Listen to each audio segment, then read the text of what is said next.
Hey, it's the Pete the Planner Show, Thursday edition, back again. This summer we dealt with repeat. We mixed the show up a little bit from the former $1 Million Plan. Well, now we're back solving people's financial problems, answering questions one-on-one. We're back to the old format, one person per Thursday. But now, instead of based on the $1 Million Day, it is based on power percentage. We believe power percentage is the best way to measure how your financial life is really going. Our goal on this show is to take anyone and move their power percentage at least 5 points higher by the time they get off the show. Nicole, if you could quickly show the scale for power percentage. Power percentage is, if your power percentage is 10% or below, that is bad. 11 to 20%, it's okay. 21 to 34% is really good. And 35% and above is perfect. Our first guest as we kick off the new old series is a guy named Lynwood. Lives in New York. He is a graduate of the $1 Million Plan course, and he joins me now. Lynwood, you're the first guest on the new version of the old show. Welcome to the show. Thank you much, Pete. Appreciate it. And you're the perfect first guest because you got all sorts of crazy good stuff going on. And just right off the top, we calculated your power percentage. Do you happen to know what it is? I don't know what it is, actually. All right, I'll tell you. It's 30%. Your power percentage is 30%, which is really good. So to give people context as we get started here today, this is the story of a man who is in a good spot who's trying to make it great. Is what I just said, does that make sense? Does that feel like who you are?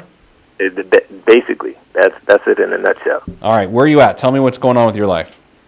Well, right now I'm in a career that I'm looking to probably do a career change, and it seems to be the ball's in my hand in all sorts of ways. I have a savings account that, for me, on my own, I've been saving, a few hundred here and there, but I've pretty much been diverting all my funds into my retirement account, and whatever I have left, I kind of budget that between my rent and daily food and paying down any debt that I might have. Sure. And so what's interesting about your situation, at age 37, you've got roughly $170,000 saved for the long term, but then something sort of weird happened to your savings account. You had a few $100 here or there, but then you now have $215,000 in your savings account. What in the world happened? Yeah, that magically appeared as I was getting prepared to come on the podcast, and I was like, let me just check that account, because I can't believe that I haven't really checked on that in quite some time, probably like 10 or plus years. But it seems that my mother's been contributing to that for my own sake, I guess. Thankfully, she's still alive. And I checked that balance the other day, and voila. So $215,000 just sitting there. All right, so you're the one person in the world that's in this entire planet of like 7 billion people that checked his balance, and there was $215,000 in there that you kind of had forgotten that there was anything in there because Mom's decided to help you out. Yeah. The crazy thing about this, okay, so there's so much I got to know. So you knew she was doing something. Yeah, but I didn't think it was to that level. Which tells me so much about you, because you didn't let that affect what you were doing for yourself, because at 37, you have $170,000 set aside for retirement. So it's not like the knowledge that she was helping you out negatively impacted you, right? No, not at all. How long have you known? Days like today? We're recording this on August 21st, 2018. How long have you known that you have $215,000? I'm gonna calculate that to about 2 to 3 days. Dude. Before that, I thought I had probably about $80,000 in that account. Okay, so how has that changed your view of your financial life? Believe it or not, Pete, that account is like an account that I don't even consider part of my portfolio. Even though it's in my name, it's been accruing funds and accruing interest. I never look towards that fund as my own savings account. I do have a separate savings account, and that one has about $700 that I've been painstakingly trying to take 10% out of my paycheck and put into that account to build it back up. See, here's what's crazy about this. Like, your financial life is really good in spite of this $215,000, and I have to actually believe you. I don't think it's going to, like, make you let up. You know, like I don't. But now there's a career change at hand. Help me understand, like, how that will impact your income, I guess. So it's at this point, 37. Maybe some people put it as a midlife crisis, but I think it's just once you have an opportunity to try to chase a passion. You try to do it. And I really love music. I know Mr. Kinetic is probably right in my lane in terms of being an educator and loving music as a musician. But at the same time, for me, I love to DJ. And I'm thinking maybe a career change into that field because there's a lot of DJ schools here in New York. And I'm thinking I might make a play into that arena. See, that would be interesting because right now you have a structured retirement plan through your current employer. And if you switched careers, you would have to create your own structure because I don't know a lot of DJs that have 401ks. You would have to set up some sort of Roth or solo 401k or something. So I'm guessing, Lynwood, going into this potential career change, you already know you're going to have to do that, right? Yes.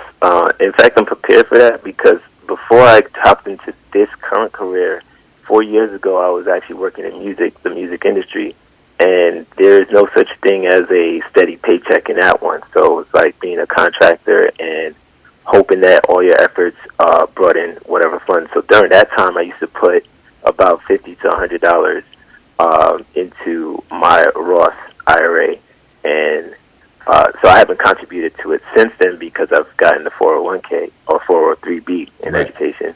But yeah, that's what I've been doing. You know, and I think I have to do that once I make this move. Once you make these money moves? Yeah. So here's what I got to figure out.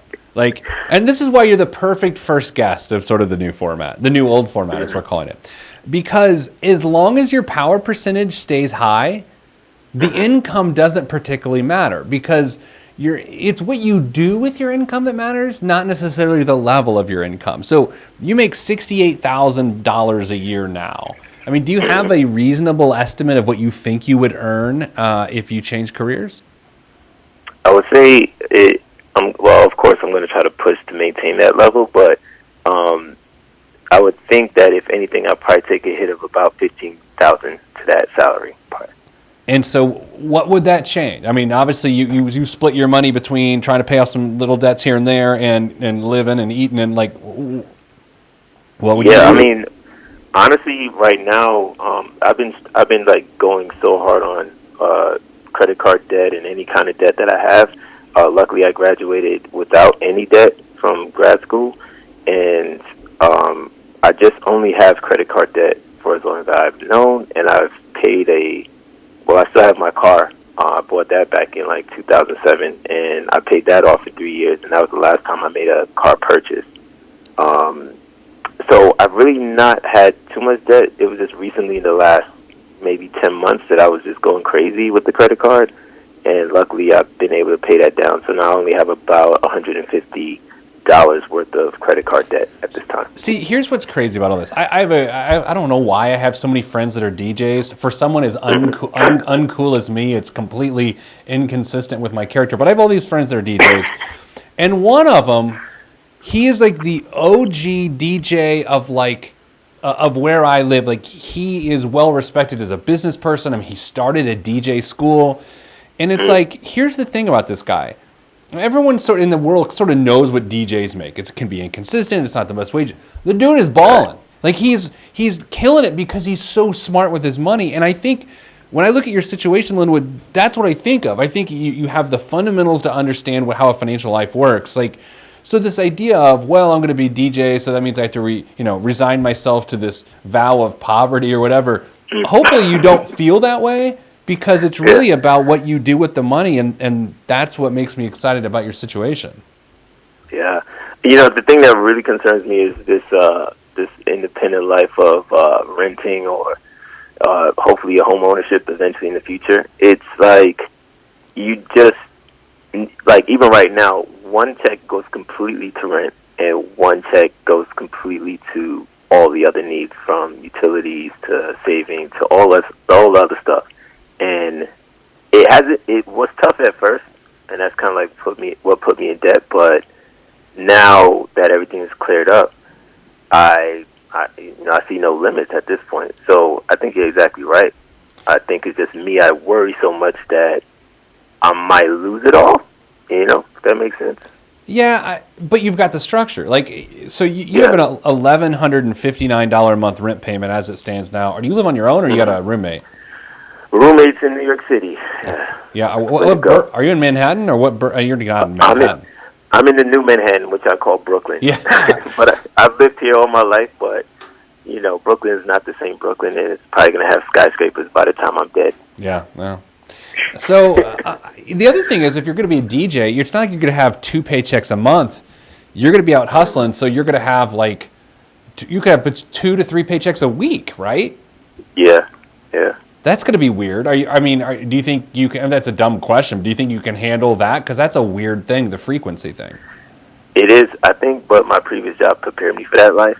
So if let's say I had a good hustle month, and every weekend I got paid out, let's say $600 to $1,000 a week. That's a pretty good living. But then I know the next month may be completely short and maybe only made $600 that month. So, like you said, it's probably what I do with the money that is probably going to be okay. But I just need a steady income, and I think that's where teaching at the DJ school, will probably work out. So here's what I got to know. And here's what you got to know. What is the best way to leverage your newfound, I can't believe I'm saying these words, your newfound $215,000? What is the best way to have that propel you forward as opposed to keeping you stable? That's the worst thing that you could do, is to use it to live on. That'd be a horrible idea. Well, once I found out about this, pretty much a large sum of money just sitting in there, pretty much earning nothing in interest. The agent that told me this and myself, we pretty much choked together, and I just wanted to know, with that funding, what should I do with it to help it grow faster? Because I'm automatically thinking this needs to go at least partially into some kind of investment or something that's going to make it grow faster, and just maintain the rest of it in balance. Yeah, I would say this. First of all, you're a young dude. I say that you're 37, I'm 40. I said that to make myself feel better. And I have had a midlife crisis, but it just involves me being a hillbilly and bass fishing, so at least you're not going to do that. So I think what you got to do is to say, all right, I'm going to take 50 and legit put it away for 20 years from now.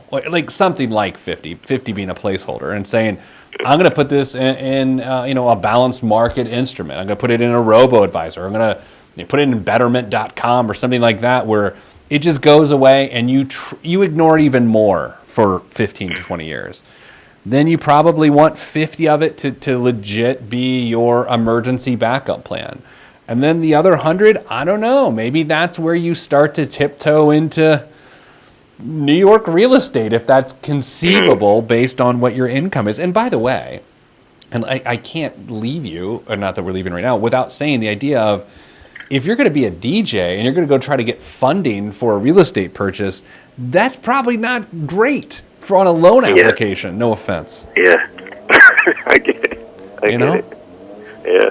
So I don't know. So when do you think you would make this career decision? I'm hoping this year. So from now until June, because that's pretty much just the educational term or school year. So within this time, I'm going to be job hunting and trying to put myself out there. Okay. Do you already have the gig at the DJ school, or to teach, or is that something you're going to try to do?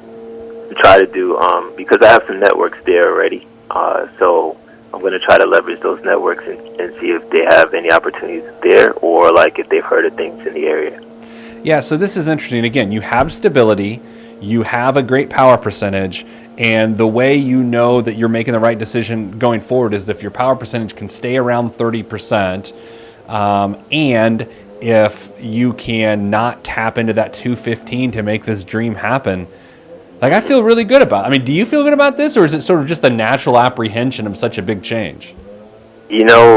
At this stage, it's just like wanting to make the right moves and not, look back 10 years from now and say, man, I totally mishandled either that funding of money to, I can't say that anything I've done to this point on my own has been negative, because right now I'm pretty much with the next paycheck at a zero balance on debt, and sky's the limit from there.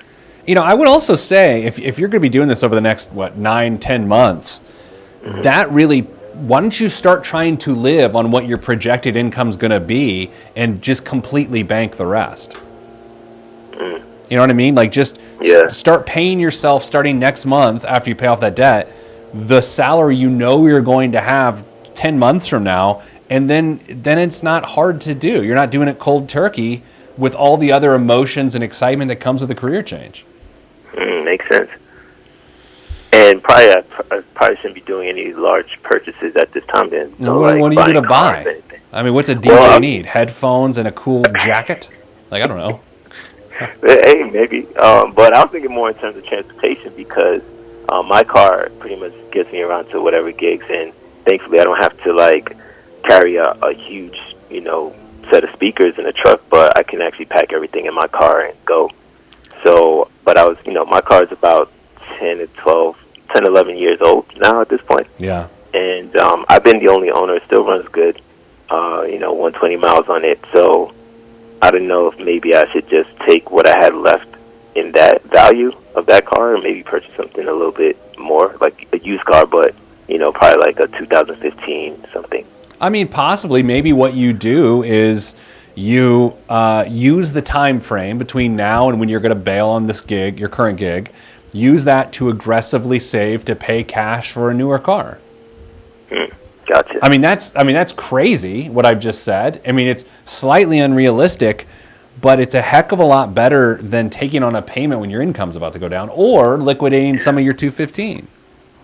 Yeah. Well, I've done it before. I call it the savings diet, and basically I just cut back on all the going out to eat and nights out on the town, and I just try to severely save and curb that budget. Maybe you change your stage name to DJ Ramen Noodles. I don't know. I don't know. I oh my gosh. $1 a day, that's all it takes. I know. You just totally put that in the mix. Here's what you're going to have to do is mix this audio track once you get it on the podcast into your mix. People are going to be feeling the flow in the club, and then they hear my voice and they're like, oh, this is a buzzkill. This is a here, actually, I'm going to give you some audio right now that you can put into your mix. It's don't get bottle service. Don't get bottle service. And so you just need to mix that in, and no one will invite you back. That's probably what it is. I mean, bottle service is a waste, but clubs got to make the money. I understand. Anything else that I can give some credence to? Anything else you need to get off your chest? Yeah, here's one good one that's always bothered me. I don't know if paying credit cards before the statement is a valuable thing to do, or actually waiting till it hits a statement, then pay it off in full is better. Which was better for the credit history and... It doesn't matter. It doesn't matter from a credit history standpoint. I think in your email you said you've got an 800-point credit score. So at this point, doing anything to make your score go up higher is pointless, right? You're going to get the best credit terms available as long as you have a solid career. I mean, again, this is the dumb thing about all of this. You're a solid credit risk, but the second you go from being what I assume is an educator to a DJ, then that means that you become a lesser credit risk because it's just not that solid of a career. Yeah. So, okay, cool. It doesn't matter whether it hits, if you paid off before it hits or not. It's just a matter of paying it off before 30-day late. I mean, that's the key. Makes sense. All right. Well, God, we have to have an update on this. This is one of those, I got to know what happens. Indeed. All right, man. Yeah. But I appreciate all the help, and all these are great places to start with. And, hopefully in 10 months, maybe it's better than I expected. Maybe I go up and pay instead of down, and things are just going to be solid. So Who knows? here's the promise I'm going to make you. I like to go to New York. I'm there a lot. And maybe one of the times I'm there next year, I try to stay up past 9 p.m. and come to one of your club dates, and I'll stand by the DJ booth. I will not request the wobble. Like, I will be like a completely good club guest, and I'll have to wear a hat so people don't know I'm an older white guy. But that's what we'll do. How's that sound? That sounds good. Maybe I'll get you a cool jacket, too. Oh, my gosh. That would be amazing. All right. We wish you the best of luck, and thank you for being the first guest on the new version of the old show. Oh, thank you. I appreciate it. Thank you so much. Be good. All right, next week on the show, this is what we do now. We're going to figure out what your power percentage is, what that says about your current behavior, and make it go up. This is a unique one already. God, can you imagine? You're like, what's my balance? It's $215,000. What? You know, like when I was about 10 years ago, 15 years ago, I put on my high school letter jacket because I was being a weirdo at my mom's house, and I reached into my pocket and I found a $20 bill. And to this day, that was the greatest financial moment of my life. And then you look at this guy, and he found out he had $215,000.